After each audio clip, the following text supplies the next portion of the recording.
Selamat pagi teman-temanku yang baik, dimanapun Anda berada pada pagi yang indah dan cerah ini. Pada pagi yang indah dan cerah ini, saya akan berbagi mengenai kisah hidup Santo Ubaldus. Itu dia seorang uskup. Ya. Tapi siapa sebenarnya Santo Ubaldus ini? Sebelum saya menceritakan sedikit tentang cara hidupnya, perlu saya sedikit juga membahas yaitu tentang latar belakangnya kan. Santo Ubaldus yaitu lahir dari keluarga seorang bangsawan dari Asisi atau Italia. Tapi ketika ayahnya meninggal, dia dirawat serta dididik oleh pamannya, seorang uskup. Maka setelah dia memasuki pendidikan menjadi seorang pastor, Santo Ubaldus ini juga dibiayai. Saya pikir demikian lah ya, dibiayai oleh pamannya sendiri sampai pendidikannya selesai, saya pikir. Dan juga yang paling luar biasanya, pamannya juga lah yang mentakbiskan dia. Tuh. Tapi yang perlu kita ketahui kepribadian Santo Ubaldus ini, yaitu dia dikatakan seorang pemaaf, rendah hati, dan juga cinta damai. Jadi uskup ini cocok dia sebagai seorang uskup yang mencintai toleransi kan, karena di situ dia katanya seorang suka pendamai pendamai. Suatu ketika ada seorang pekerja yang memperbaiki tembok kota. Karena kecerobohan pekerjaan tersebut, anggur yang ada di kebun keuskupan itu dikatakan rusak gitu. Tapi uskup dengan tenang serta dengan baik menunjukkan kesalahannya. Tapi seorang pekerja itu dia merasa, saya pikir, tidak pantas atau kaget secara manusiawi yang berhadapan dengan dia itu adalah seorang uskup, itu uskup Ubaldus. Kayaknya dia kaget, dia kan berani seperti tersentak gitu loh ya. Ternyata dia seorang uskup bro gitu. Kemudian jatuh.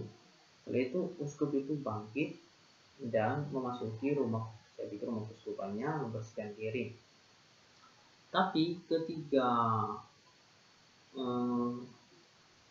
seorang pekerja ini yaitu disidangkan di sebuah pengadilan lah ya.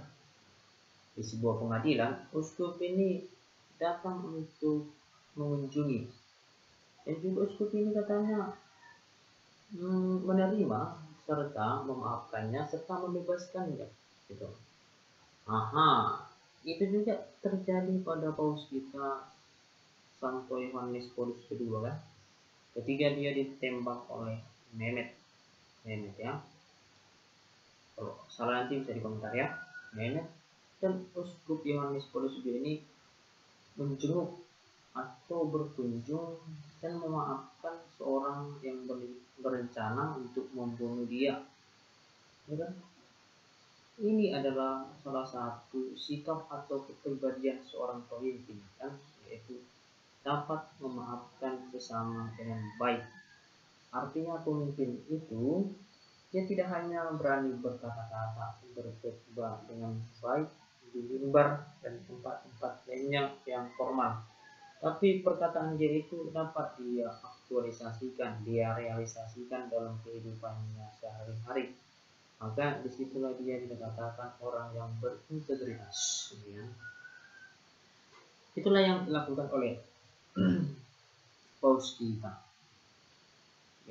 Dia menerima, memaafkan orang yang telah berencana membunuh dia. Kenapa hal itu bisa terjadi? Saya pikir karena dua pribadi ini, uskup Ubaldus dengan paus kita dulu, yaitu Santo Paulus kedua.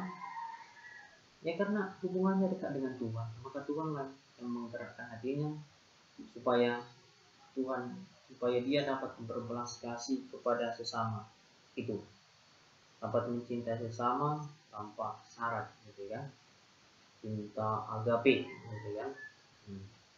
Cinta itulah yang menggerakkannya sehingga dia dapat memaafkan orang lain dengan saudara kita yang memiliki keyakinan di seberang, gitu kan, sedikit disinggung, sedikit saya pikir pola pikirnya, ajaran-ajarannya, saya pikir sedikit tidak mencerminkan sebagai orang yang memiliki Tuhan. Jadi esensi agama itu saya pikir tidak menunjukkan aura, gitu kan, orang-orang yang seberang sana. Karena saya pikir agama itu menjadi alat bagi mereka untuk melakukan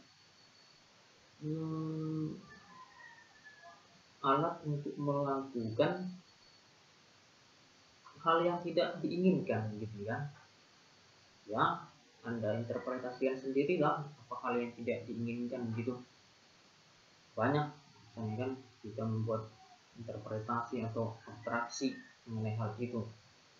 Saya pikir seorang pemimpin agama yang membuat kegaduhan, kecerobohan, dan tindakan-tindakan yang tidak bermoral, ya kan, itu saya pikir jika kita interpretasikan, pribadi pemimpin agama itu sebenarnya tidak mengenal, tidak merasakan Tuhan di dalam hidupnya, ya kan, tidak mengalami yang metafisik itu. Tapi saya pikir dia sebagai pemimpin agama menggunakan agama sebagai kepuasan untuk dirinya, sebagai alat untuk dirinya, untuk ya memanfaatkan situasi, memanfaatkan orang, begitulah. Jadi sebenarnya kita di sini melihat fenomena yang terjadi ini, apalagi akhir-akhir ini, yaitu bom bunuh diri, bom di Katedral Makassar. Jadi seakan-akan sebagai umat yang beriman, seakan-akan kita harus bijak lah, kan. Dan juga kita harus berpikir secara rasional untuk menghadapi hal-hal seperti itu. Kenapa saya katakan dapat berpikir rasional? Kalau agama itu telah menyimpang, telah tidak mencerminkan lagi aura esensi dari agama itu, kan, yaitu kebaikan, kedamaian, dan kebahagiaan hidup bersama, dan lebih jauh lagi menuju hal yang metafisik, gitu, menuju baratnya surga, gitu kan. Tidak lagi, tapi yang menjadi kacau, gitu loh. Jadi sebenarnya sebagai manusia, kontrak kita sebagai manusia harus dapat berpikir secara rasional untuk menghadapi. Kalau misalnya ajaran tidak benar, bagaimana otak kita yang kecil ini didoktrin, ya kan, dengan membunuh, dengan melakukan bom bunuh diri, dikatakan, dijanjikan hal-hal yang estetik, kan. Nah, tapi secara kodratik, secara rasional, hal itu saya pikir kurang masuk akal, gitu kan. Kenapa? Secara natural, secara juga kodratik, manusia itu jika melihat saudaranya menderita atau orang lain menderita, dia itu pasti tergerak untuk membantu. Seperti misalnya demikian. Jika ada orang misalnya tabrakan atau kecelakaan, pasti secara alami, secara kodrati, manusia itu akan segera ingin membantu, merasa empati, merasa simpati terhadap saudaranya yang mengalami peristiwa tersebut. Jika kita buat tendensinya atau analoginya, jika sebuah agama ibaratnya tidak mengajarkan hal-hal tidak sesuai lagi pada kebaikan, pada hal-hal yang moralitas yang membawa orang menuju kebahagiaan, agama itu perlu dipertanyakan kan, apakah ini menghantar saya kepada hal-hal yang metafisik, ataukah agama ini membuat atau sebagai alat untuk menghantar saya kepada hal-hal yang tidak seharusnya saya capai di suatu hari nanti. Atau agama ini menjadi alat untuk menjebak saya untuk melakukan hal-hal yang tidak bermoral lah ya kan. Itu sebenarnya kita lihat fenomen-fenomen yang terjadi saat ini dalam kehidupan kita sehari-hari. Jadi yang sangat disayangkan gitu. Tapi kembali kita kepada tokoh Ubaldus tersebut. Ubaldus seorang uskup yang rendah hati serta pemaaf. Dia menunjukkan auranya sebagai seorang pemimpin jemaat, sebagai seorang uskup yang menerima kehabisan penuh. Dia dapat membimbing, mengayomi ketika umatnya, karena datang kami ketemukan di mana dia menjadi uskup yang rendah hati. Dia menjual harta miliknya dan dia mencintai kemiskinan, dibagi-bagikan kepada orang banyak, dan juga kepada kepentingan hal-hal yang esensial gitu. Itulah uskup Ubaldus ya. Sebenarnya itulah aura sebenarnya pemimpin agama. Pemimpin agama itu harus selesai dengan dirinya sendiri kan. Ketika dia dikritik secara negatif, dia tidak terlalu stres. Ketika dia dipuji, dia tidak menggebu-gebu atau membanggakan diri sampai lupa diri gitu. Tapi selesai dengan dirinya gitu. Kenapa orang bisa selesai dengan dirinya? Karena dia berhubungan dengan yang metafisik itu, dengan Tuhan yang transenden itu, yang ada di surga itu. Tapi walaupun Tuhan yang ada di surga itu secara yang transenden itu, tapi juga ia dapat kita rasakan di dalam sangkar suci kita, dengan kekayaan intuitif kita sebagai manusia yang diberi kebebasan dan memiliki bukan hanya materi tapi juga roh dan juga jiwa kan? Itu sebenarnya kekayaan yang ada dalam diri manusia. Jadi uskup Ubaldus ini menjadi contoh, menjadi panutan untuk kita ya kan? Menjadi contoh untuk agama-agama yang lain ya kan?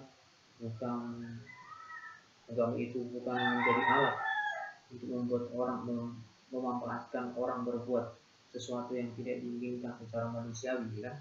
Tapi agama itu membuat orang semakin mengenal Sang Pencipta, mau bertemu dengan Sang Pencipta, berlaku hidup dengan baik kepada sesama karena dia telah menikmati mengalami cinta dari yang transenden, dan dia dapat mencintai sesama dengan baik sebagaimana mestinya gitu. Itulah sebenarnya aura seorang pemimpin agama, dan itulah yang menjadi yang dirindukan umat itu kan. Makanya kalau saya lihat umat itu mau berdonatur gitu loh, memberi apa yang dimilikinya kepada orang yang dianggapnya memiliki aura gitu ya, orang yang dianggapnya bisa menghantar dia bertemu dengan Tuhan. Makanya dia memberi karena dia tidak mempunyai kekayaan spiritual itu. Makanya dia, oh dengan orang ini saya bisa dihantar menuju hal-hal yang metafisik gitu ya. Karena orang juga secara kontrasi ingin hidup menuju hidup yang kekal gitu kan, menuju kebaikan gitu. Jadi saudara-saudaraku, selagi kita masih hidup, mari kita meneladani uskup Ubaldus ini agar kehidupan kita bisa menjadi lebih baik dan berguna, dan kehidupan kita membagi-bagikan rezeki kita terhadap bersama, dan hidup ini akan menjadi indah.